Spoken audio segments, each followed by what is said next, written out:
So a very warm welcome to this panel discussion. You know that this year for us is a special year. It is the 75th birthday of the IFO Institute, and it is the 25th birthday of CESifo. CESifo is our research network. Many of you are members of this network, and we've had a lot of celebrations about IFO in our 75 years, and although CESifo is an integral part of it, it has a separate existence, and it is only 25 years old. It was founded in 1999 by Hans-Werner Sinn when he moved from CES to the IFO Institute, and Hans-Werner could put this more precisely, but my understanding was always that the idea was to connect the IFO Institute to the world of research. And today it is one of the world's biggest networks of economists with more than 2,000 members who come here, who are affiliated to different areas, research areas, who come here once a year, have their conference, and who publish in our working paper series. So it's a big success, it's a big resource, it provides public goods not only to Munich, but I think to global economics. So we said, you know, we need to mark these 25 years, and we do so today with this panel discussion. And I'm very grateful to Penny Goldberg, who does this year's Munich lectures, to have said yes to this panel as well, because she has not only given the lecture yesterday, there was a workshop today, so it's been very intense. I'm very grateful to Claudia Steinwender, who has organized all of this, the workshop. She has hosted Penny, she has prepared a lot of things, put a lot of work into this, and all of this wouldn't have been possible without her. And I'm of course grateful to Ralph and Beata. Ralph has also worked hard yesterday, has worked hard today, and so has Beata. So, you know, great thank you to all of you for doing this, because the subject we are discussing here, rethinking industrial policy amid geopolitical challenges, is such a pressing issue, and I really would like to understand more about it. It's incredibly important in terms of policy, what it all means. How do we, you know, how should we respond to the Inflation Reduction Act and tariffs that may be coming? How should we position ourselves relative to China and all of that? These are very pressing questions. So I'm very much looking forward to this panel. Many thanks also to Christian Schubert from BASF, who joins us online. Thank you very much for doing this. And without further ado, I give the floor to you, Claudia. Thank you.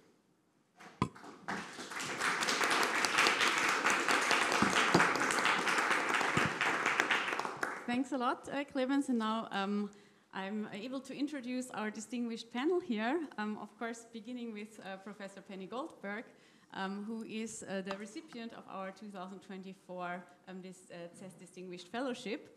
Penny is a professor of economics at Yale University, and is very drawn to topics in development and trade, but also very interested in the policy and the economies worldwide, and has shown that also by serving as the chief economist of the World Bank. So welcome, Penny.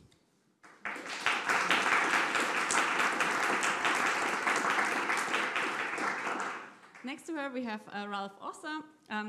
Ralph is a professor of economics also at the University of Zurich, but now he is kind of on leave and serving as the chief economist at the WTO. And this kind of comes as not so much of a surprise for those who know his academic work, because he has studied international trade policy extensively and now puts it into practice. So thanks a lot, Ralph, for joining us.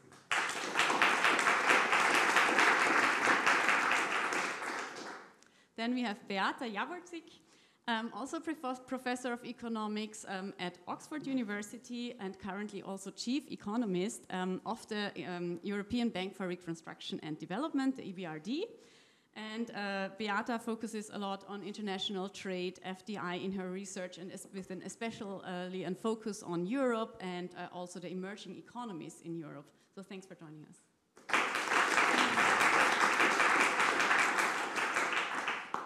And last but not least, here on the screen behind us, we have Mr. Christian Schubert, Vice President and Head of Corporate Government Relations of BASF.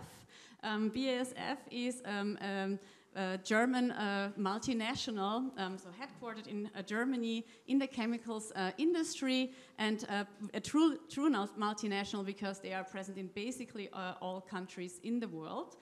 So thanks a lot, Mr. Schubert, for joining us and bringing some perspective from industry.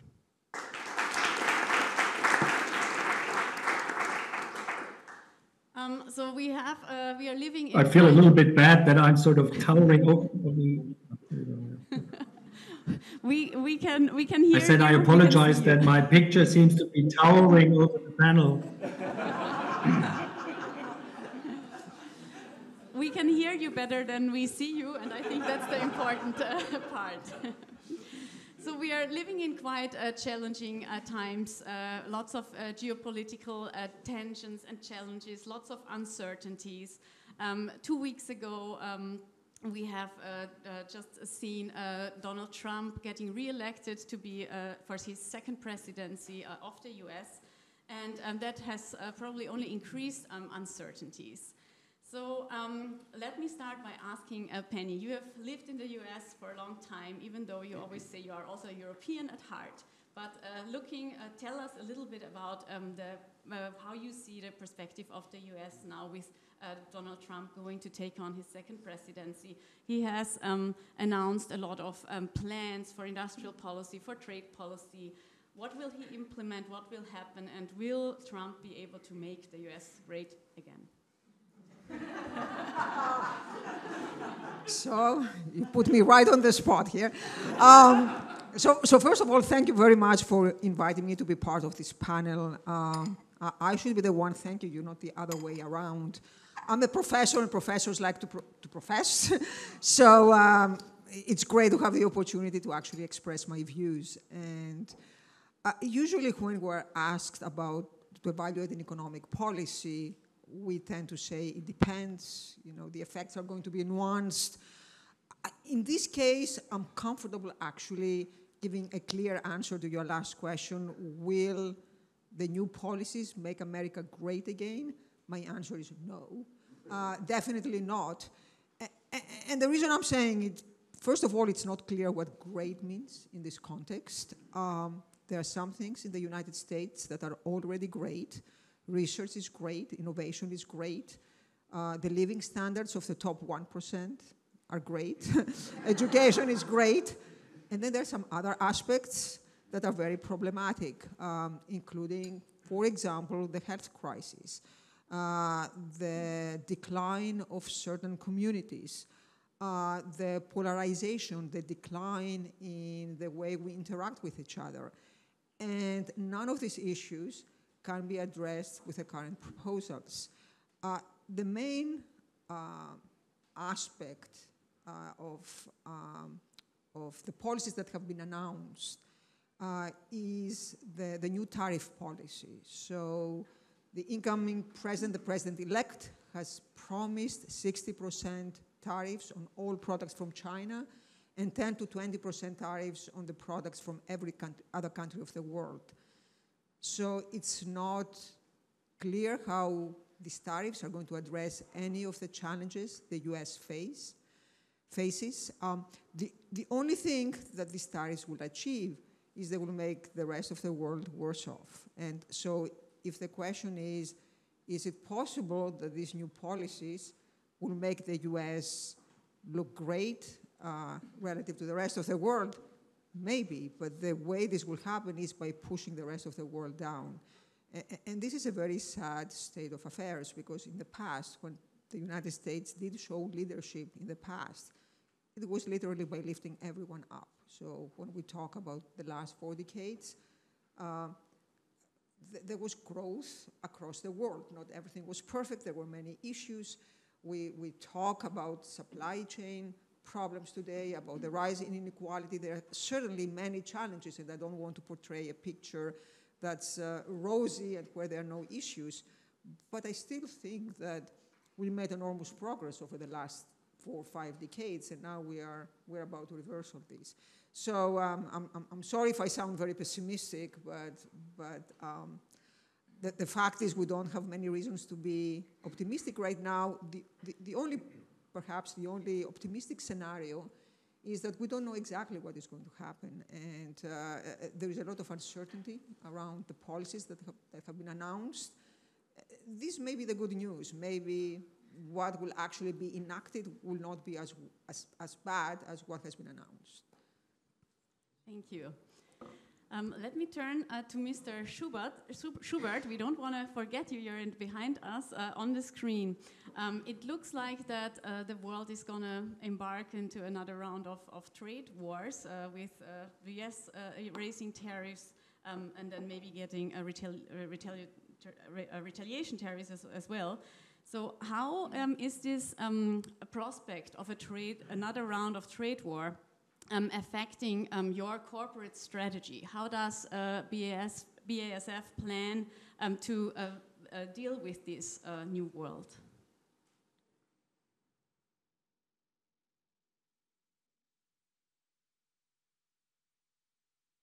Yeah, thank you very much. And it's an honor to be in the circle. Congratulations on all the anniversaries, Penny, on the prize. And to your question, Claudia, BASF has been set up in its global strategy in a way that in this new geopolitical environment, we've always followed a local for local strategy. Our goal is that we have 80 to 90% of what we sell in a region also produced in that region. So what that makes us is quite a diversified company. Around 40% of our sales come from Europe, around 1/4 from the US, and another 1/4 from Asia. And half of that Asia, around 14%, comes from China. Actually, a lot lower than I think a lot of the public thinks. So we are quite well diversified. And again, being local for local, for us historically comes, we need to look at logistics costs, which we cannot afford. We need to look at safety and transport, and we want to be close to the customer. So this strategy will continue, and this helps us and is a little bit the backdrop to my answers when it comes to the US, but also later when we talk about China. It's quite ironic, Penny, I must say, that you described such a critical view on the US economy and the outlook, because in the past few years, I would say, coming from Europe, we've always looked with quite some envy to the US because of the industrial policy, the energy price level, the way industry policy was done in the US, as something where we felt Europe could actually learn a little bit from. So now you turn this around and say your outlook is very, very grim.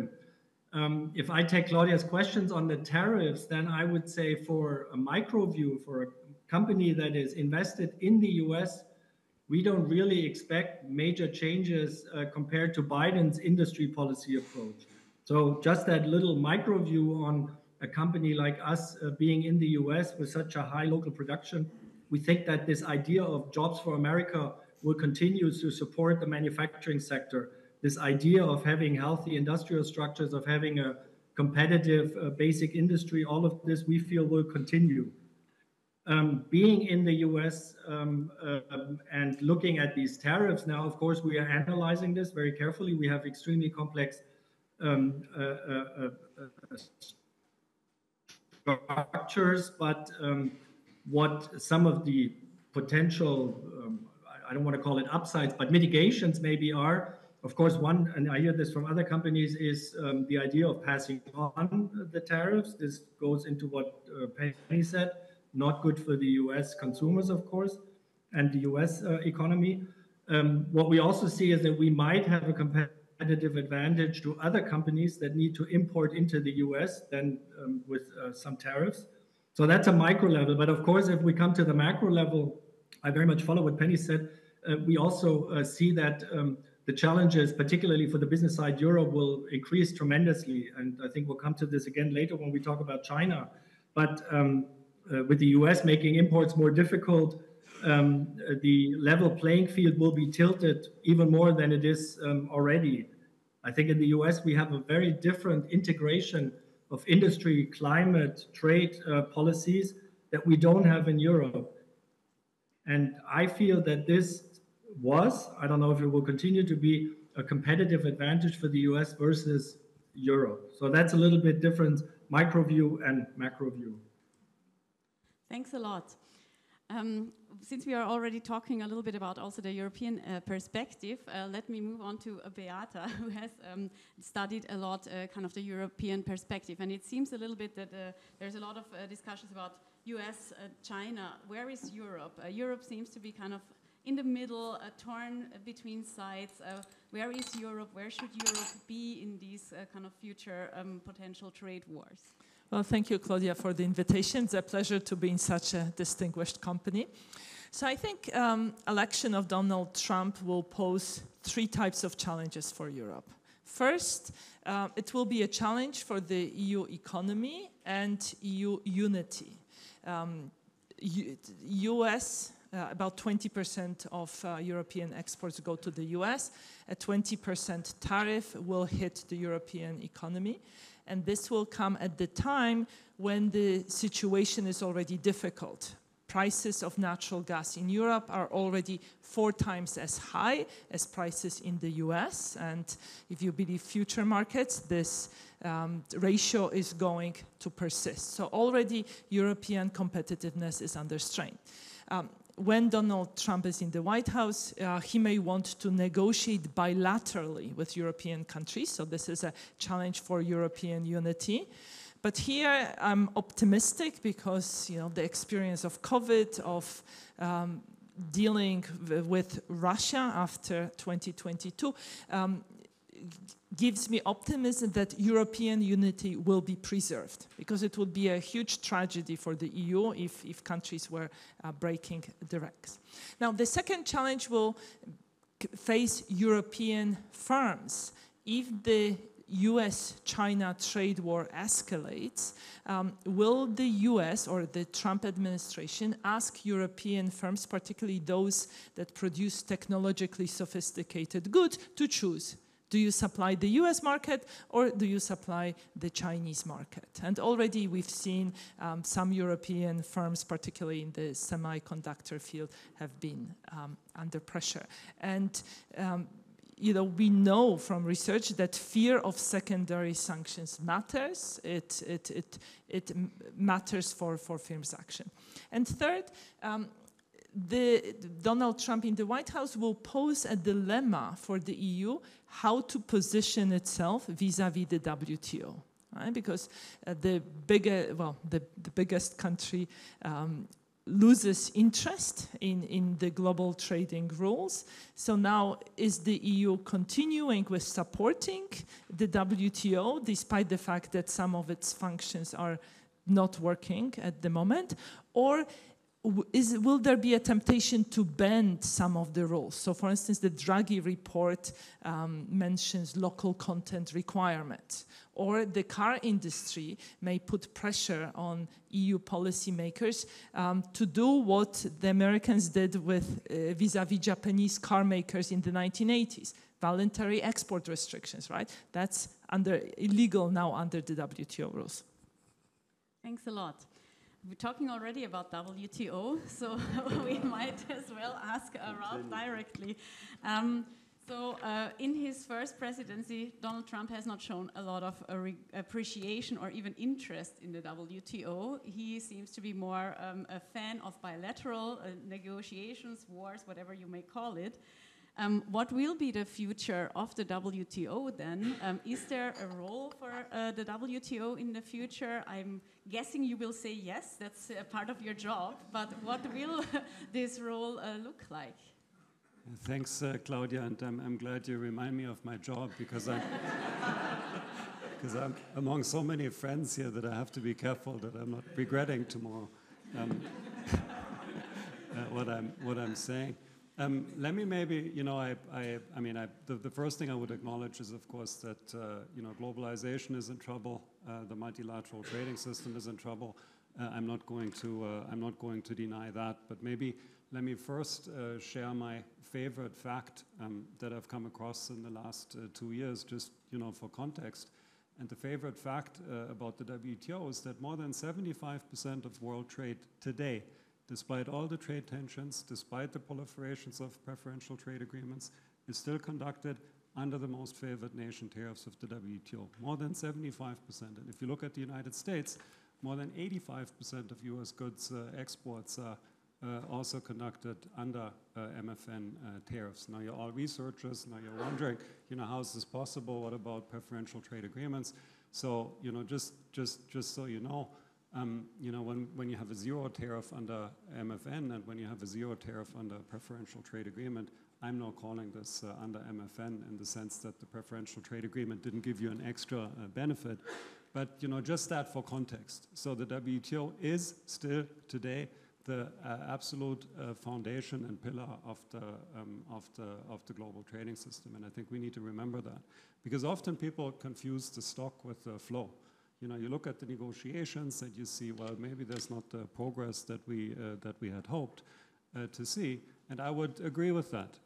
Although I would also push back, because even on the negotiations front, we've seen meaningful progress. We haven't seen the Uruguay round, yes, repeat itself, but we have a trade facilitation agreement. We have a fisheries subsidies agreement. On the plurilateral front, we have progress on services domestic regulation, investment facilitation, even e-commerce is coming. So stuff is even happening there.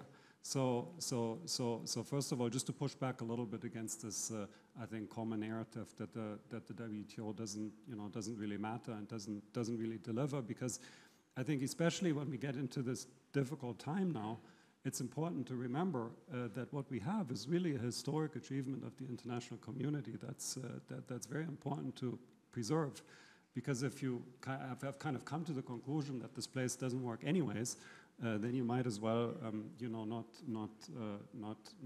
care for it so much when you design your industrial policies, like Beata was saying. Now, to your question, how's this all going to unfold now? I mean, of course, I don't know. A lot is going to depend on how things are approached. So tariffs in the WTO are not set in stone. If a member wants to increase its tariffs, that's absolutely possible. But it has to happen in coordination with other WTO members and not just in a unilateral fashion. And I think if it does end up happening in a unilateral fashion, I'm very much with Beata. I think a lot is going to depend on how other countries react. Is this then going to spread further beyond bilateral trade relationships, or perhaps beyond the trade relationships of one individual member? And I think this is really where the big question lies. But rather than focusing on these doomsday scenarios, I think what we will try to do is to also articulate what the value is of the WTO also to the United States. And there's some really obvious things. Like think of the TRIPS agreement, intellectual property rights protection.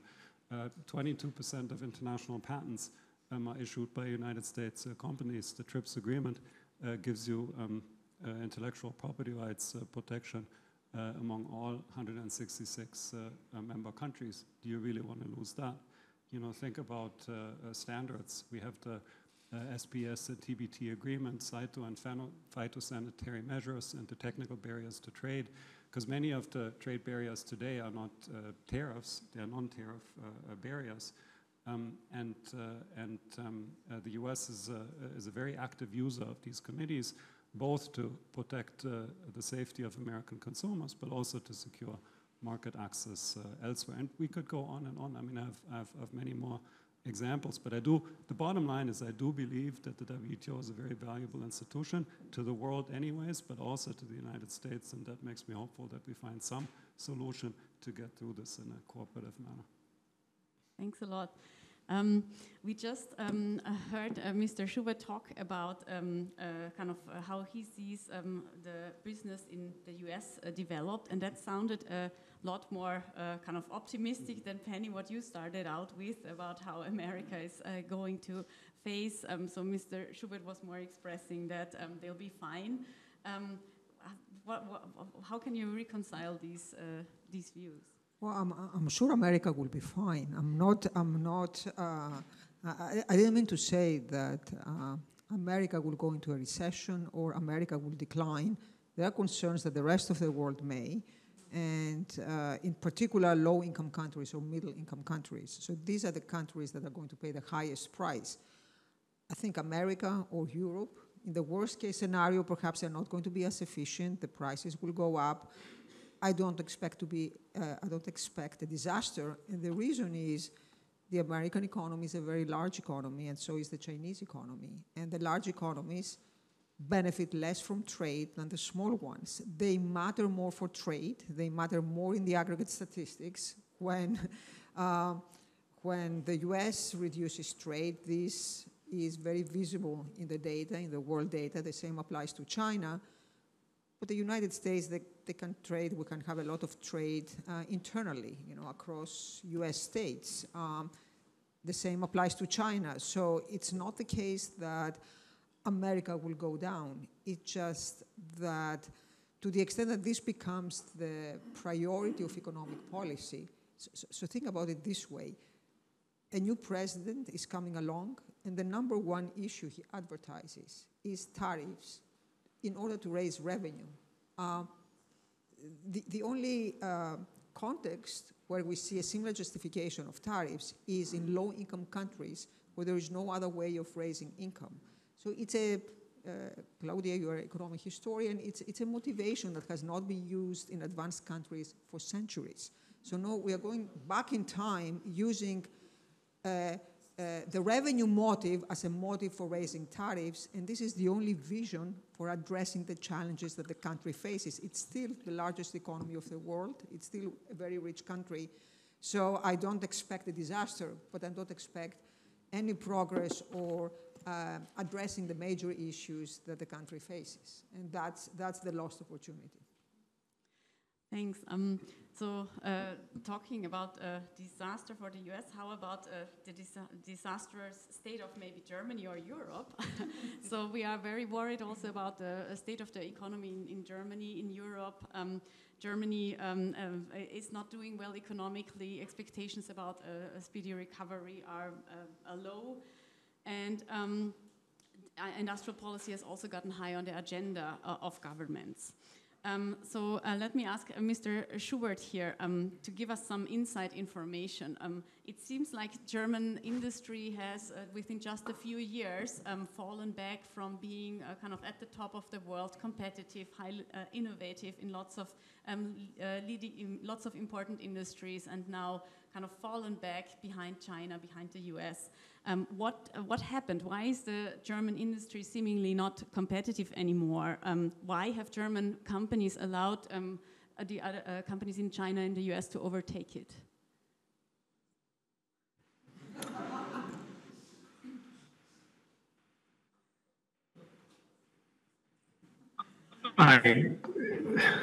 Sophisticated audience. I think you have much better insights and more data. I can only look at this from a company and industry point of view. And I mean, just for the chemical industry in the years 22 and 23, the chemical industry in Germany lost 20% of its production volume. 20% of its production volume. And I don't know any other sector that has had such a dramatic decline. Now, this can be explained, of course, with the combination of the energy shock that we had after the Russian aggression in Ukraine, the energy price peak, and basically the adapting to these circumstances, which meant to have lower utilization. If you look at the chemical industry across Europe, you are at utilization rates that are well below the 80% that we've had historically on average and that we need to really be profitable. This is way below. As a precursor industry, of course, this shows that there are some significant challenges. As a chemical company, in terms of, let's say, technological competitiveness, I don't see that we are being overtaken. I think what you're referring to is then more downstream industries, and I don't really want to comment on this. But I think it's interesting. I mean, if we look at the title of this panel, it's about industry policy, but we started to talk about tariffs. And I think this is really the expression of the paradigm change, because again, I want to reiterate this. If I look at the US during the past years, I've seen a fascinating combination. I'm not judging, I'm just observing, of industry policy, climate policy, basically security policy, technology policy. All of this has been done in an integrated way. The US has worked to strengthen its industry, the Infrastructure Act, the IRA, the CHIPS Act, and then they've added the trade element as a very new paradigm, as a security element. If I look at Europe, and if I may, even though it's not my industry, but looking at the car industry, I can see where here we're looking at industries in a very siloed way. We have a transformation in industry policy that says we need to move away from the combustion engine. We don't combine this with the view that this increases the dependency from China. We then go into tariffs as a defense of industry, and the result is that Tesla and BYD get the lowest tariffs. And I know this is all WTO conform, but it has nothing to do with an industry policy for the continent. And I think it was said before that the US and China, I think, can afford much more to have this a strong industry policy, which also has a protective element, whereas Europe cannot. And I think this is part of the explanation why we are being squashed and why our competitiveness is so much under threat. Thanks. Talking about the rest of Europe other than Germany, Beata, how do you see the challenges of industrial policy in Europe? Why has Europe seemingly fallen behind, and what kind of industrial policy should be implemented could help it out here?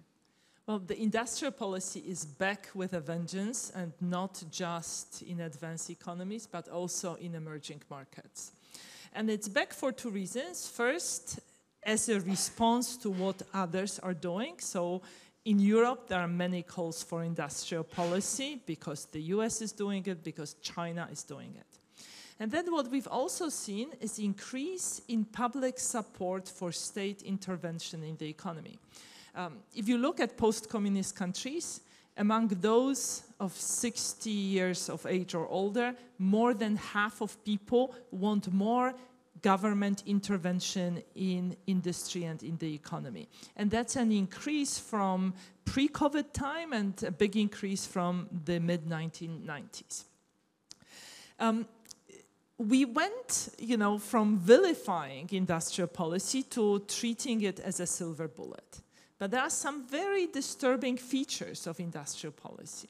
So, for instance, in our transition report, which we are launching next week, we've analyzed data for 140 countries. And what did we find? We found that in 90% of cases, industrial policy discriminates against foreign interests. We found that in vast majority of cases, there is no expiration date, right? You introduce a policy and there is no sunset clause. In more cases, in 2/3 of cases, industrial policy has multiple objectives, and very often there is no hierarchy of objectives. Right?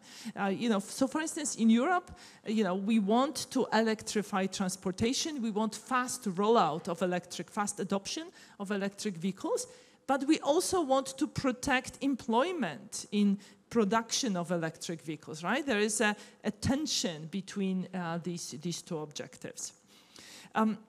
What do you need to run industrial policy successfully? Typically, you need fiscal space and you need administrative capacity. And what we see is that emerging markets, those that don't have fiscal space or admin capacity, they go for the most distortionary types of intervention: export bans, import bans, export licensing. So what's the bottom line? Well, there are cases when industrial policy may work, but it's pretty hard to get it right. Let me turn to Penny here on this in terms of industrial policy, whether industrial policy will be able to solve Europe's problems. So one problem, it seems, is now also to climb up and get kind of the knowledge, advance the knowledge, maybe get even knowledge back from China, a kind of exchange of market access to knowledge. How do you view this for Europe? What kind of policy should be implemented, could be implemented? What would be useful? So let me start by saying that in contrast to many of my colleagues, I'm not philosophically opposed to industrial policy. It's not so much what you do, but how you do it and when you do it. And so the context matters. So in this case, I believe that Europe feels under pressure to adopt industrial policy because the United States did so. That's part of the reason. It's not clear, in my opinion, what the future of industrial policy will be in the United States. So the industrial policy in the United States is pretty recent. It's not the doing of the Trump administration. It's the result of the Biden administration agenda. So far, the President-elect Trump has not said anything about industrial policy except for the drill, baby, drill agenda. So there is this part. But apart from that and tariffs, there have been no announcements regarding industrial policy, and it's not clear that he's going to pursue that. So if that changes in the United States, it's not clear to me how Europe or other emerging countries will respond. So we don't know. That's part of my answer. Now, in the current state of affairs, what should Europe do? So first, let me say that historical experience shows that both Europe and the United States have engaged industrial policy in the past, but of a very different form compared to what China or Asian economies have done, or compared to what the United States has been doing in the last 3 years.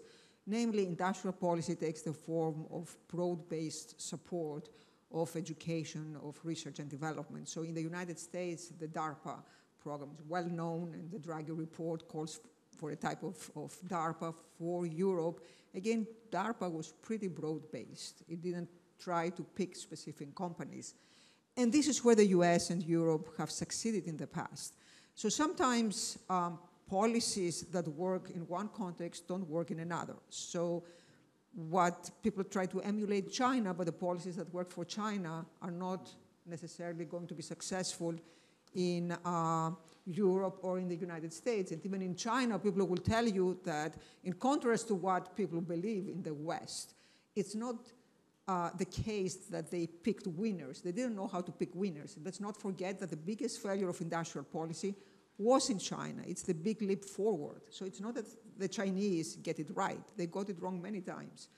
But what they did right in the past is what Deng Xiaoping called crossing the river by filling the stones. So you start small, you test policies at the regional level, you see what works. If it works, you scale it up to the national level, and so you proceed very carefully, slowly.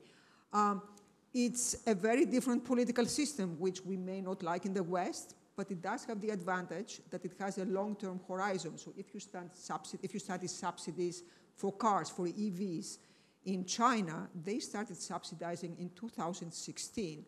There was no uncertainty that these subsidies would be in place 10 years later, or eventually they phased them out because they were not needed, but there was no concern that you have a new government that is going to get rid of the subsidies. Now with a new administration coming in, there is a question of whether the tax credits that the IRA had envisioned, if they're going to stay in place. So that's a challenge that every democracy faces, that you can never be sure that the policies enacted by one administration are going to be there 4 years later. So countries like China or Vietnam do not have the same issues.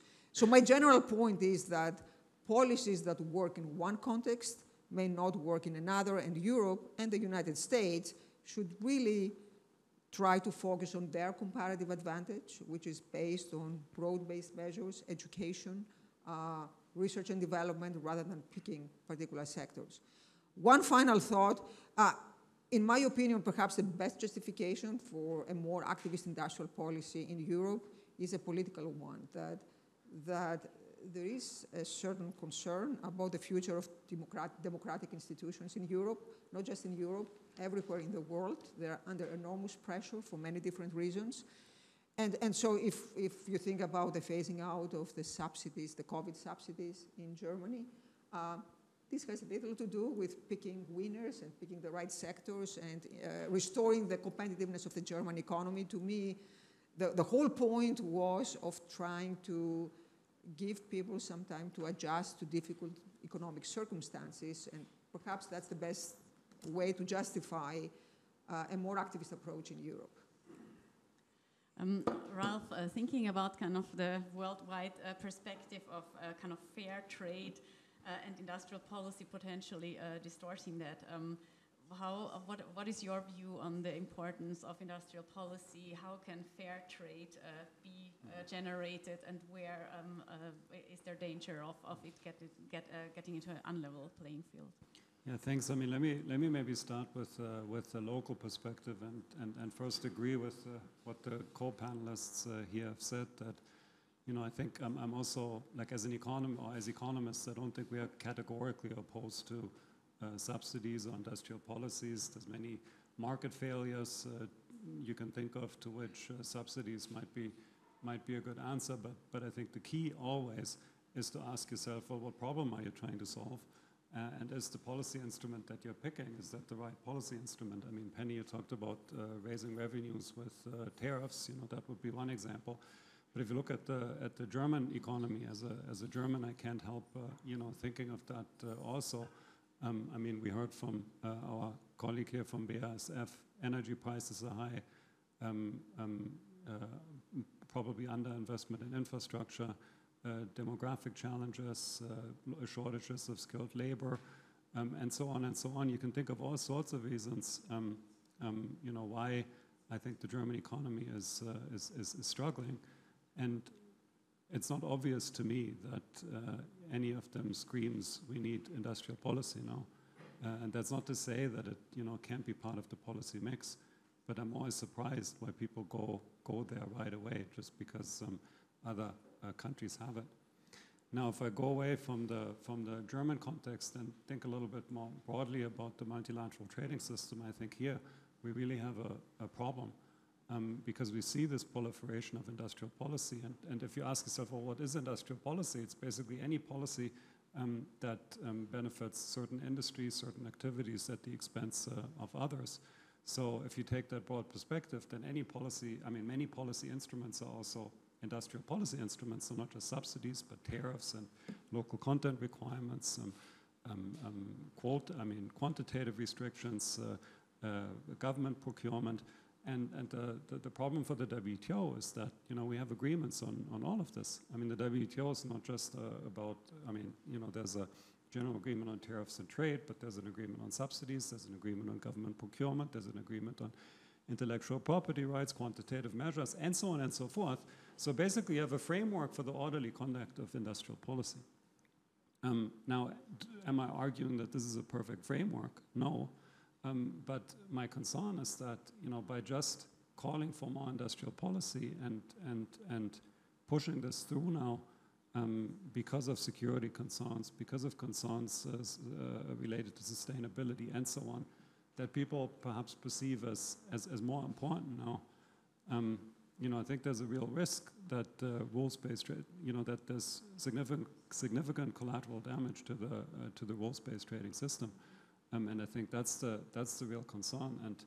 And Penny before also talked about the importance of credibility. You know, you were saying, I mean, in a very different context, but you know, you were saying that the good thing in China is that at least they can rely on the fact that the industrial policy stays in place. So that's not what I want to say. But what I want to say is that the WTO, in many ways, is not so different from a central bank, or in one way, is not so different from a central bank, and that's about the importance of expectations.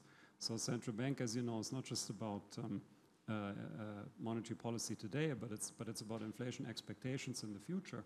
Why? Because these inflation expectations then feed back into wage contracts and so on, and potentially become self-fulfilling prophecies. And we all know there's a lot of evidence also in the trade literature that trade policy uncertainty is also extremely detrimental. So for us, it's not just, what are the tariffs today, but also does the market believe that these tariffs will be in place also in the future, and not just tariffs, all these rules that we have in place.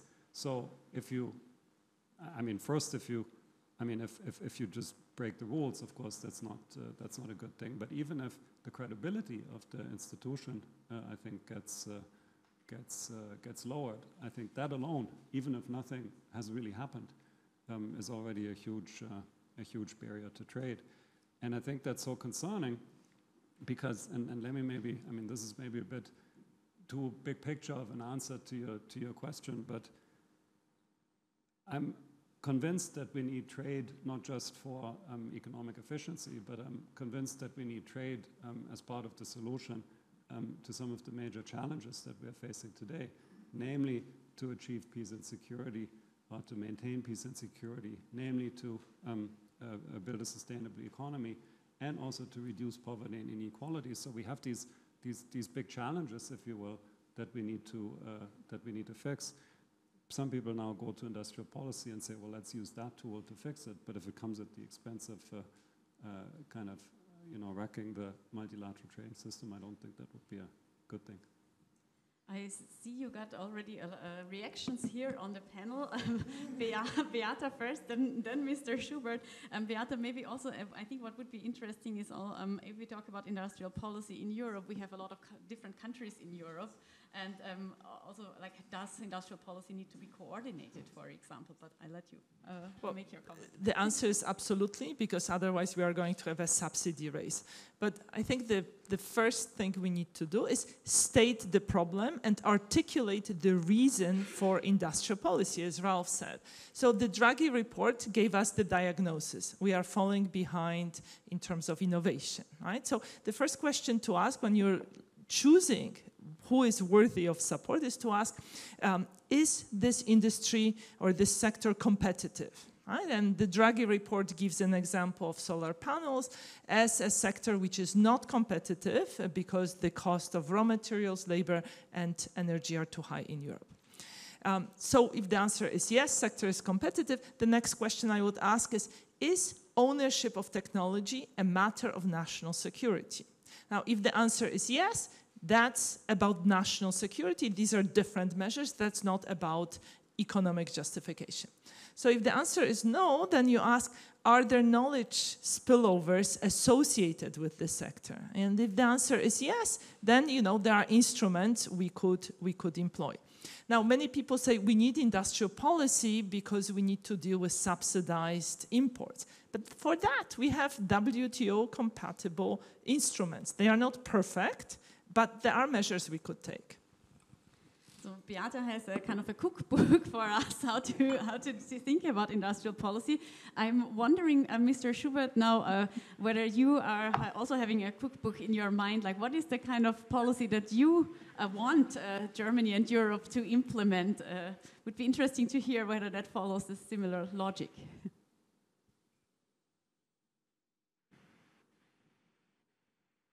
Yeah, I guess as working for a chemical company, I should have a cookbook, but I don't really. But I want to come to our observation on industry policy. Our observation is really that there are two major trends that open the door for state intervention, and one is the climate targets, and the other one is resilience. I think both targets, and they're national targets if you want, cannot be achieved by the market. And this is then where the government went in and tried to start shaping the environment. And I think the big difference, and Ralph said this by saying it's about benefiting one industry versus another.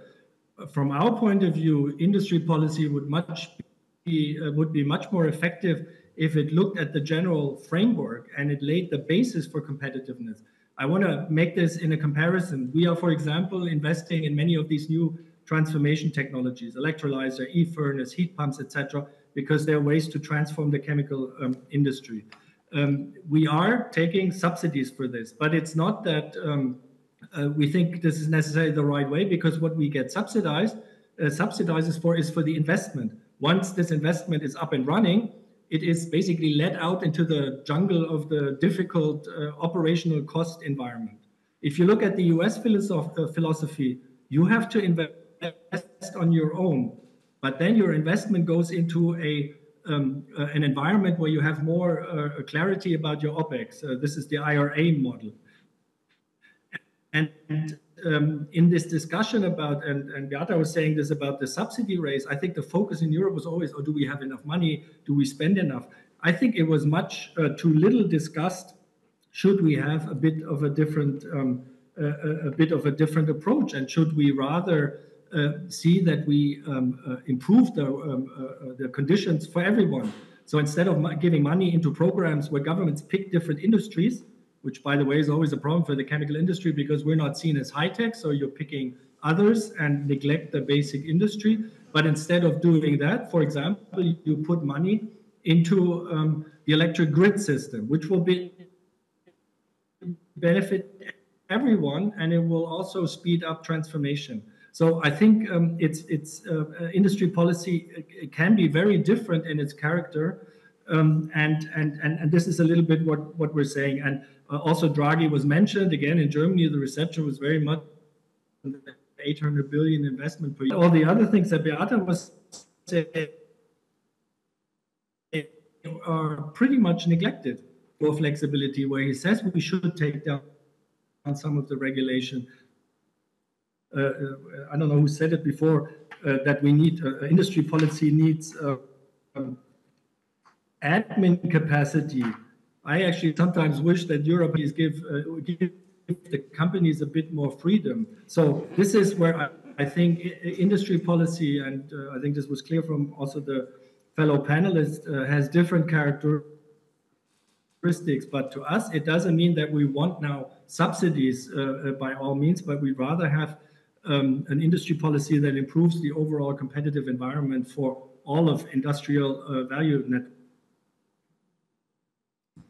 I was talking about Tajikistan when it came to admin capacity. I didn't mean European countries.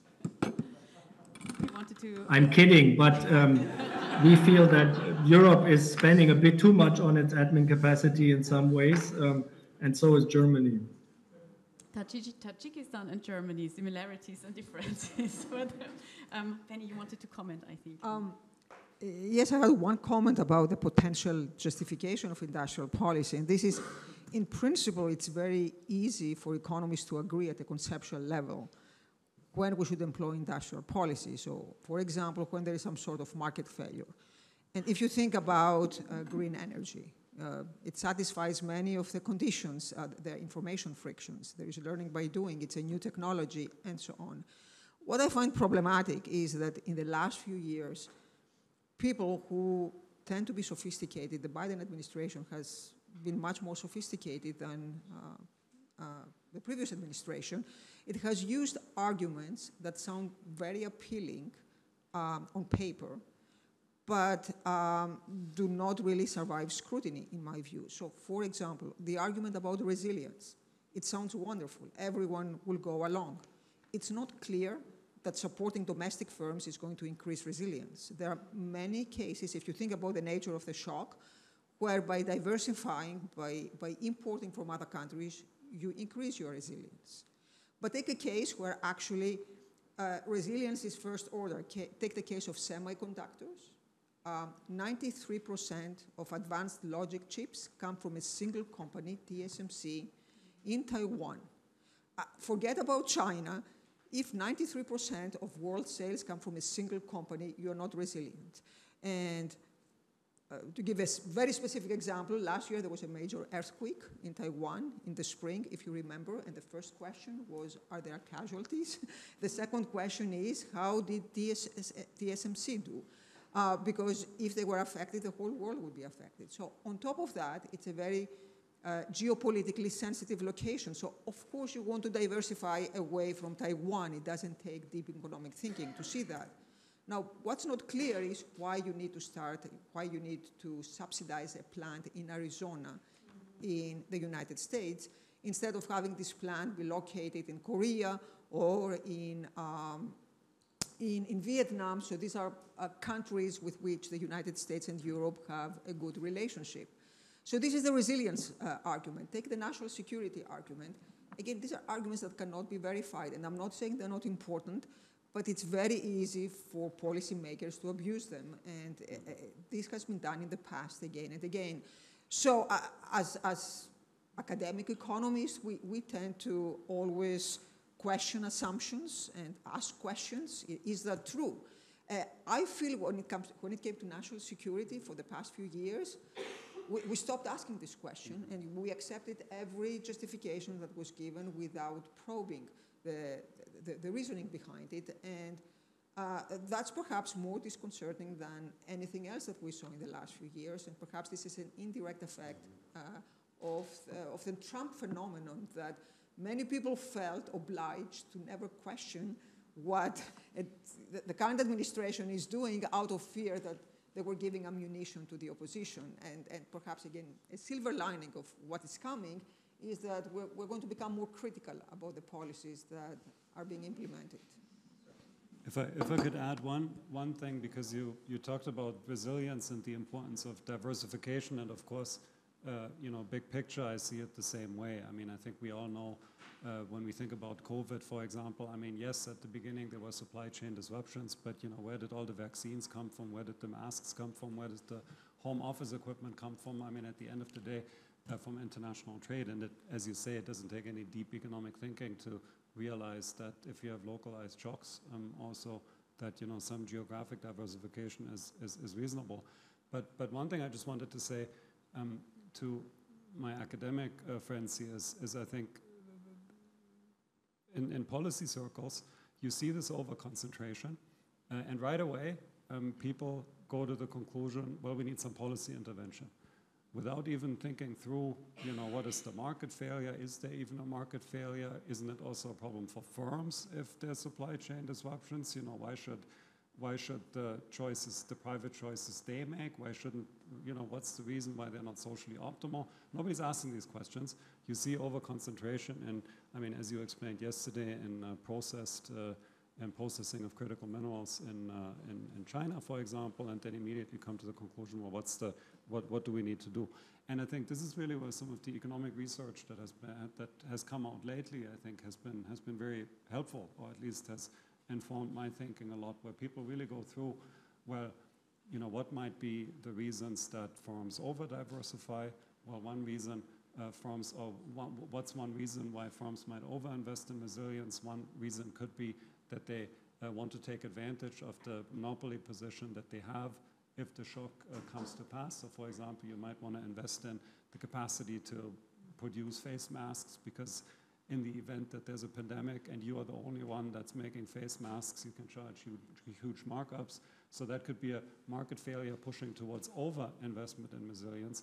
Under-investment in resilience, I think we can all imagine what the market failures there are. And then you can start thinking this through. And then you can start, even if you don't have any perfect evidence now, which one is stronger than the other. But it really helps, I think, to have these frameworks in place. And perhaps I can make a more general point that for me, I mean, I love empirics and I love careful quantitative work, but even just these simple theoretical frameworks, I think, are extremely helpful, just to sort things out. Like trade and security, we don't even know how to think about it. So having some kind of way to even just approach this systematically is extremely helpful. And then you can put your own estimates on the numbers until more sound statistics become available. Yeah, talking about resilience and dependency, I think one example where dependency has become painfully clear was when Russia invaded Ukraine, and we had the scarcity of access to oil and gas from Russia. Beata, how do you think about these dependency in terms of energy prices on Russia? Was the economy in Europe not diversified enough? Why was that the case? And what did energy prices do to Europe? Well, I think the German audience knows more about Nord Stream than I do. And I think we have adjusted remarkably well in Europe to in terms of sourcing of energy. I am more worried about the access to critical raw materials in the event of escalation of tensions between, trade tensions between Europe and China. Right? As you may know, producing an electric car requires 6 times as much in terms of mineral inputs than production of a traditional car. One of those minerals is graphite. If you want an offshore wind turbine, you need rare earth, you know, these powerful magnets. Now, what graphite and rare earth have in common is that 2/3 of production takes place in China. Graphite was in the news last year because China introduced export restrictions, along with export restrictions on germanium and gallium. And that was done in retaliation for the US CHIPS Act that restricted flows of technology to China. You know, in our last transition report, we asked the question, who owns reserves of those critical raw materials? And in the end, we split the world into the Western Bloc versus the rest based on UN voting. And what you see is that in case of graphite, only about 1/3 of known reserves are in the Western Bloc. In the case of rare earth, about 10%. So, and we have seen this proliferation of export restrictions. And the problem is that an export restriction can be introduced at the stroke of a pen. Developing a new mine takes on average 16 years. So the real danger is that in the case of escalation of tensions, we will be cut off from the inputs we need. Mr. Schubert, maybe talking about you mentioned the topic of resilience first, and I guess the chemical industry may be an interesting example here. On one hand, we have a huge dependency on oil and gas as an input into the chemical industry. On the other hand, you also mentioned your strategy of producing locally for local market, that after what we heard from Ralph sounds like not a very diversified way of diversifying risk across different suppliers. How do you think about resilience and dependency, and how do you try to manage that sort of risk? I understood Ralph differently, that he said that for a country to bring everything into the country, it doesn't help. But I think for a company like ours, to be in the market is a way to de-risk from trade disruptions, because we are already in those markets. Dependency of, we were hit tremendously by this disruption of the gas, I think this is a very interesting case to learn, because it shows that how important it is that as a society or as an economy, we are willing to internalize political risks, internalize the cost of political risks. And in the particular case of the energy policy, we had very clear energy policy decisions, in this case by the German government, to exit from nuclear, then exit from coal. So there was a certain dependence that was created to be dependent on gas. The result then was to look for the most economical version, and this then increased more and more the dependence on Russian pipeline gas because it was the most economical one.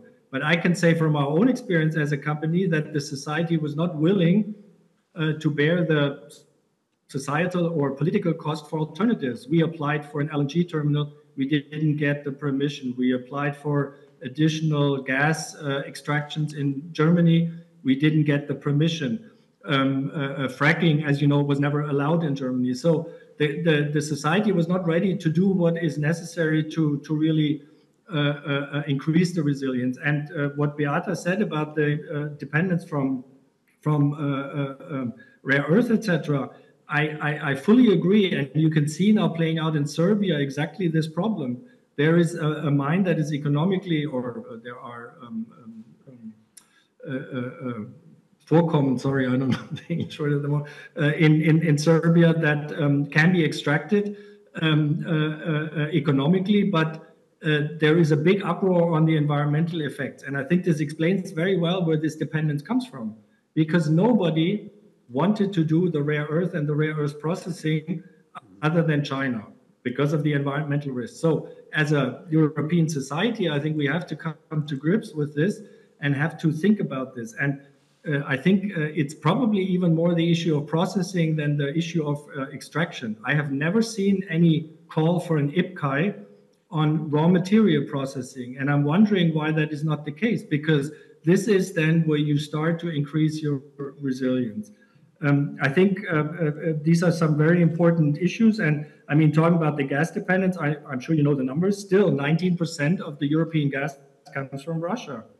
We have to be quite clear about this. Norway, 32%, US LNG, 14, other LNG, 13. So it's coming now in a more diversified way, but it shows that we're not completely off the Russian gas. Now, going for the chemical industry, one way forward to decrease the dependence on fossil is going electric. And so BASF, for example, we invested in our own offshore wind parks, 2 big wind parks in the North Sea. We do the same in China. We do the same in the US, that we're starting to bring green electricity as, if you want, a raw material for our plants. It will also be about bio-based materials. So there are many technological vectors where you can go and decrease the dependency for our particular industry. Other industries have to go different pathways, but this is the approach that we are taking on this. I think we are also ready to kind of move to the audience for some questions. So while you've had a lot of inputs and I think interesting thought, but while you're thinking about your question, I'll just ask one more question to Beata, so you have some time to think about your questions. We talked just about energy and kind of attitudes about in the environment, environmental perceptions. It seems like we are moving farther away now from getting towards a climate neutral economy. You have implemented a survey to understand a little bit more why this is the case. What are people thinking? Can you share? So the EBRD has done a household survey in 37 countries, 1,000 households in each representative sample. It's mostly in our countries of operations, but also in Germany. Now, when we ask people, is climate change real? Are today's children going to be affected by it? 3/4 of respondents said yes. If you ask people, are you concerned about loss of biodiversity, extreme weather? Very many people said yes. But when we posed a question as an economic trade-off, should governments prioritize environment over jobs? Are you willing to pay more taxes so that the government can introduce climate policies? Enthusiasm evaporated. Essentially, very few people said yes. And then, when you split the respondents into those who support climate action, so they believe climate change is real, they are willing to pay, skeptics, right? Skeptics are about 25%, they live in denial. And then the disengaged, those who believe climate change is happening, but they are unwilling to pay. You see that in very many countries, the skeptics and the disengaged account for more than half of respondents, right? And if you look at who these people are, these are typically people without university education, people in the bottom half of income distribution. So people for whom the change of job would be much harder. So essentially, we haven't done a good job explaining or reassuring people that we will take care of them because, between the green future with lots of green jobs and today, there is a transition period. All right, where are our questions? Mayara, you'll get a microphone in 1 second. Then we can all hear you. And please also state to whom you would like to direct the question. Hi, Mayara Felix. My question is for Christian. So before, when you were comparing industrial policy in Europe and the US, you mentioned that you admire the US model, and then you made a comment about in Europe, we get these subsidies for investment, but then the road ahead is quite rocky. Whereas in the United States, you do the investment on your own, but the road ahead is smoother. Can you explain what you mean by a smoother road ahead, especially in terms of policy that governments can do? Thanks. Yeah, this is really about the idea, do you subsidize the CapEx, the capital expenditures, or the operational expenditures? And in Europe and Germany, there's really only one instrument when economics ministry has now started at the operational cost as well. So they then pay a difference for a long period of time, over 15 years, where they level out the disadvantage of the higher operational cost for these new technologies. That's the only instrument that has the similarity to this US approach. And I think what I mean by the more outlook is that I think we need to somehow find a way to finance our green electricity system in a different way, because it is so crucial for the transformation of so many sectors: private households for the heat pumps, private households for electromobility, all the small, medium, and large companies when they change their processes. So it's a bit like this idea of a highway. You put the money into the infrastructure, generally state funded, if I simplify, and then on this you can build. You know that your costs are at a certain level. I give you one number. There was this intention of lowering the grid fees for industry. Karlsruhe verdict then shut this down. It would have resulted in a reduction of the grid fee from 6 cents per kilowatt hour to 3 cents. Now, that didn't work. So at the moment, we have grid fees for industry of around 6 cents.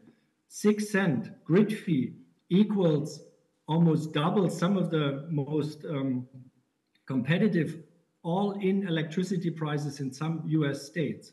So it shows you that what the difference is in this playing field. And that's why we advocate very much for finding new models to finance our expansion of the electrical grid. That's one example of giving this more long-term outlook on your operational costs for this particular area. Clemens, you got a free question? Yes, thank you. So I would like to come back to the point Ralph raised about market failures in resilience. I think that's a very important and interesting question, but one I don't really understand. So, and this question is to whoever would like to comment on the panel. So, what are the relevant market failures, and can we respond to them? You pointed out this incentive of monopoly pricing, which would lead to overinvestment into resilience, which makes sense. But you know, are there other systematic market failures, and is it a type of market failure here we have where we would like to respond? Sometimes, I mean, you alluded to that, sometimes market failures go, you know, both ways and you don't really know how to intervene. I'd just like to mention two examples.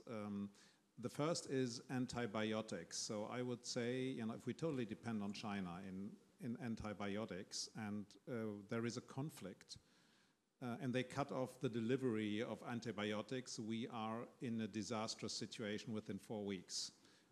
In that case, you know, you would tend to think, yes, maybe companies prepare because they can charge whatever they want, you know, if that happens, but maybe we don't want to rely on that. Another widely cited example is solar panels. So my view is, you know, if we have a conflict with China, nobody would care about solar panels. You know, we would be totally indifferent because, you know, we have an installed capacity, and before we get into difficulties about solar panels, we could produce them ourselves. But maybe that's mistaken. I'd just be interested in, you know, better understanding the market failures that really count here. I mean, maybe I can start with one that I have at least convinced myself is important. And that's, it sounds a bit strange, but it's in a way the fact that companies cannot charge market prices in times of crisis. So say that you have COVID and you are the one that's making a respirator, the market price would be very high, but for good political and ethical reasons, you can't charge that market price. And I think that and that's not going to go away. I mean, you're not going to have a situation where you can, you know, have a situation like that where market prices prevail in very difficult societal situations. And I think that fundamentally leads to underinvestment in resilience. I think you have the same thing with the antibiotics. I mean, imagine, you know, there would be an export ban. There's no antibiotics anymore. Now the market price is, I don't know what. Only the rich people can get antibiotics. I mean, that wouldn't fly. And I think it's unlikely that we can solve it there. So I do think you need some, on balance, some investment in resilience. That's an argument that's at least convinced me that even though in theory it could be, there are private incentives to overinvest and private incentives to underinvest, but probably the underinvestment one is stronger. But I think what's very important, what Penny said before, that this doesn't mean that we have to make it all here now, right? I mean, to me, like an open multilateral trading system with diversity of options is the best insurance against shocks, because you don't know where the next supply shocks are going to hit, and you also don't know who can step in. And by the way, if you think about friendshoring now as an alternative, so I'm only trading with my friends, I think in a world that is so polarized politically, you don't even know whether your friends today are still going to be your friends tomorrow. So I also don't think that's a wise strategy. So multilateral trade, at the end of the day, I think is the best you can do. But I think a simple answer to antibiotics may be stockpiling, right? My understanding is, for instance, that the Swiss government has stockpiles of food that's done in cooperation with distributors, and it's done at the cost of something like 10 euros per inhabitant. Yeah, so first, for the reason that Ralph mentioned, I would not be worried about over-investment in resilience, because even if you are the only one producing antibiotics, you would never be able to charge a very high price. But I just want to add one comment to what was said, and this is that if you try to be truly resilient and you think about all possible scenarios, you come to the conclusion you cannot possibly anticipate everything. Think about COVID. Who would have anticipated that we would need masks or ventilators? It's impossible to anticipate everything. And that's why, and I don't mean to be idealistic here, I think this is actually realistic. The best investment is in peace and in good relations. And the fact is, in human society, it may sound trivial, but I think it's true. You cannot get rid of dependency. We all depend on each other. And all the points that Beata made about rare earths reinforce this point. If we try to produce, to process rare earths in advanced countries, it involves extremely dirty mining. No one wants to do it. So we should actually be grateful to China for being willing to do it. We should be grateful to them for having produced these cheap, low-skill manufactured goods that, yes, they did flood the US market, and this is why we saw people revolt in many places, but on the other hand, they benefit many. So I think this whole approach of viewing China as the enemy has reduced resilience. It has not increased it.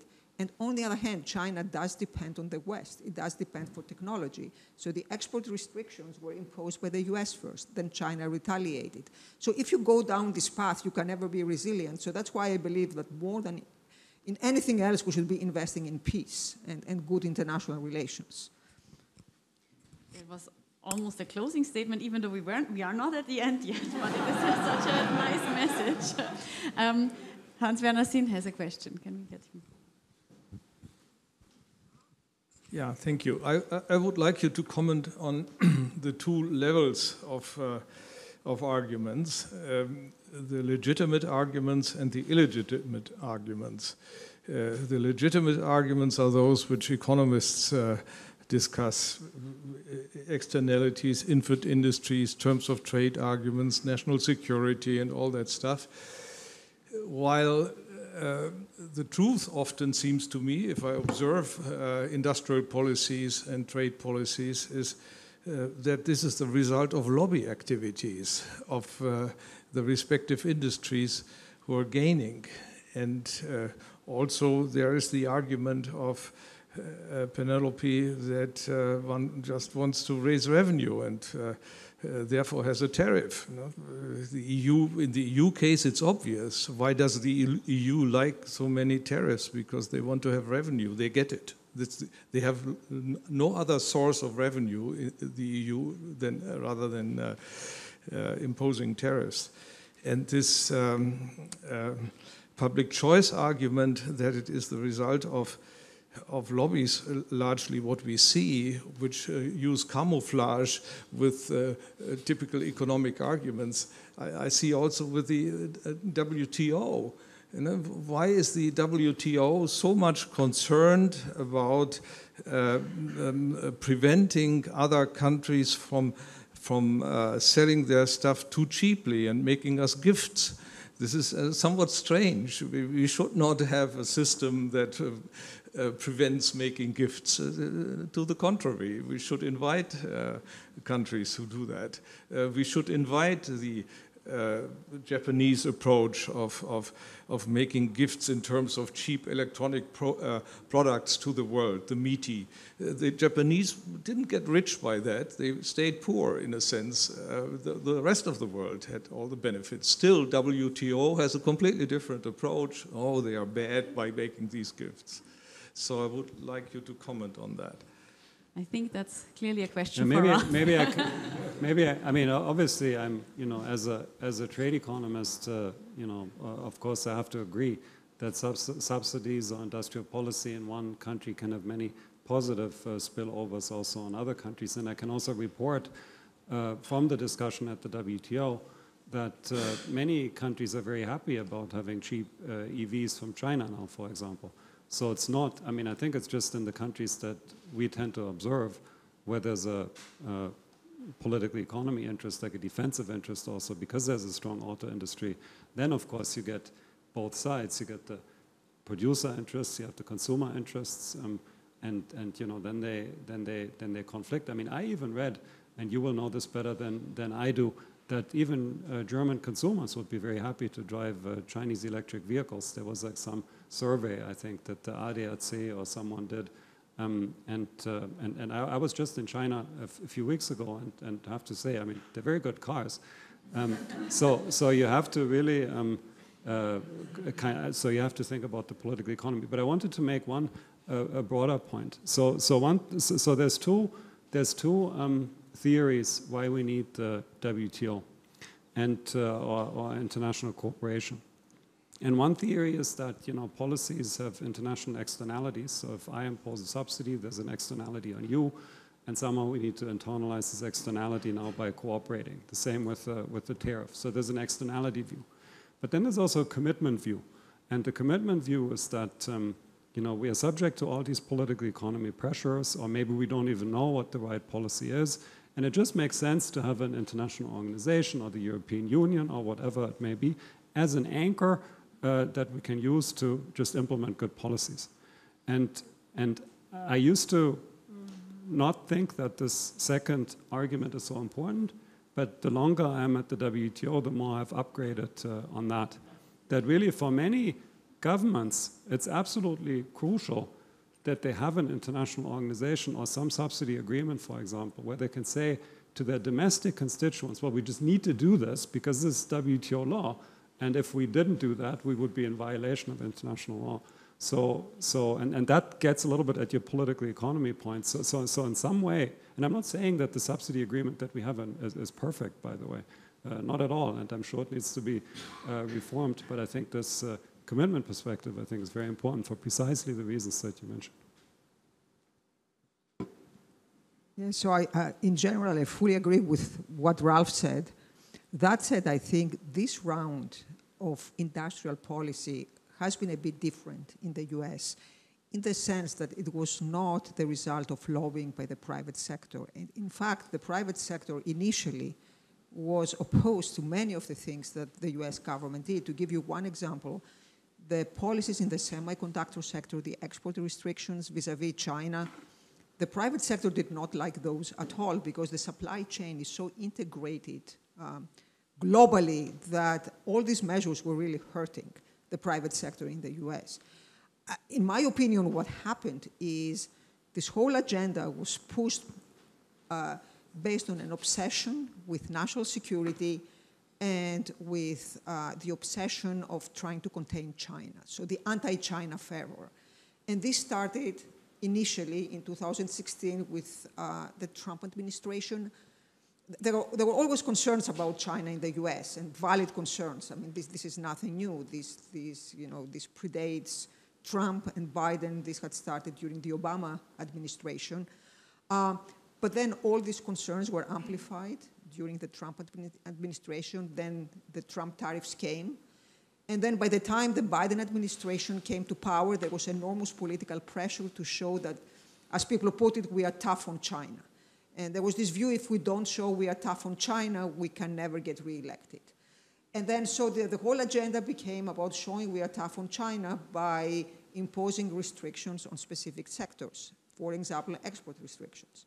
Then you had to compensate the private sector because it was hurting through these export restrictions by also giving a carrot. And the carrot was, through the CHIPS Act to a certain extent. Same thing with electric vehicles. There was a very strong environmental agenda.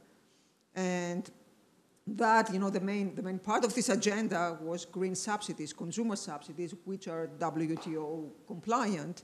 But then at the same time, they were trying to please domestic labor. And that's where I think perhaps the lobbying part comes in, that in many cases, these subsidies that made a lot of sense from an economic point of view, they were supplemented by domestic content requirements, which are not WTO consistent. So I think this industrial policy in the US was quite different. And to quote a journalist from Bloomberg, I think, they once wrote that the problem is that the Yale lawyers, the graduates of the Yale Law School, determine policy right now. Now, I'm at Yale, I love Yale. But the people at the Yale Law School do not have training in economics, so they have a very different way of thinking about the world. And I think their view of the world has prevailed in the last few years. I think, Dina, you had a question, right? Yeah, but I think we're out of time. So we can, since you raised your hand a while ago, we are okay with one last question. The big question. So, aufstehen? Ja. Aha. Sind die anderen aufgestanden? Okay. Good. So now I feel weird. But yeah, so Penny, you were saying the most important thing would be investing in peace. And I'm generally a very optimistic person, but I'm really worried about all the international institutions. So you three all work in international organizations, and well, you said it started already under Biden with this anti-China polarization, but now with Trump, like, is there a risk that in the next 4 years we see a real delegitimization and weakening of international institutions? And I can imagine, United States, they can elect somebody new next 4 years, they can rebuild, but once the trust of international institution is destroyed, it will be very difficult to rebuild. So am I right to be super worried, or do you have a more optimistic perspective? I suppose for all three of you who work in international, or have worked, or are now working in international organizations. It's no secret that geopolitical pressures are playing out in international institutions. And I think, as you said, it may lead to some short-term gains for some countries, but it will have long-term costs. So I think that's a very bad trend if we allow geopolitics to affect the credibility of international institutions when it comes to their publication of policy papers, of projections, of giving policy advice. Because, at the moment, many international organizations are listened to in countries, particularly in countries where maybe freedom of the press is restricted. They are viewed as a credible source of information and policy advice. And if we lose this credibility and this perception that we are impartial, that's going to hurt not only the institution, but also the countries that benefit from that advice. Maybe I can add to that. So I can be honest that I am concerned. I am concerned about the integrity of international organizations. But rather than worrying about this now all day, because it's something I can't control anyways, I'll try to focus on what I can control, and in my limited realm, this is to provide useful analysis, research, data that can help inform the debate and that can hopefully change the narrative a little bit surrounding globalization. And I can just repeat what I already said yesterday, carefully worded in my speech for Penny, that I think you all have agency too. And also, I really think this is like globalization is in trouble. The WTO is in trouble, and I really think this is the moment for trade economists to stand up and really work on the questions that are important if we want to be seen as a relevant group of academics that are actually working on the questions that matter most. Because I'm sometimes concerned, and I'm not saying there's no policy relevant research. Don't get me wrong. I think there's a lot of useful research coming out of academia, but think about macroeconomics in the financial crisis. I mean, nobody saw this coming, and I think this really undermined the credibility of the entire profession, I think, until now. So if we trade economists now don't do anything about the globalization crisis, or at least don't feel like the need to get involved, I think at least we haven't done our part. Thanks a lot, and I think that is a great statement, a positive, optimistic statement to go end the evening with, and we are also running out of time. So let me thank our panelists. Thanks very much for contributing with your thoughts and for giving us a lot of food for thought for the future. Thanks very much for joining our discussion, and have a great evening.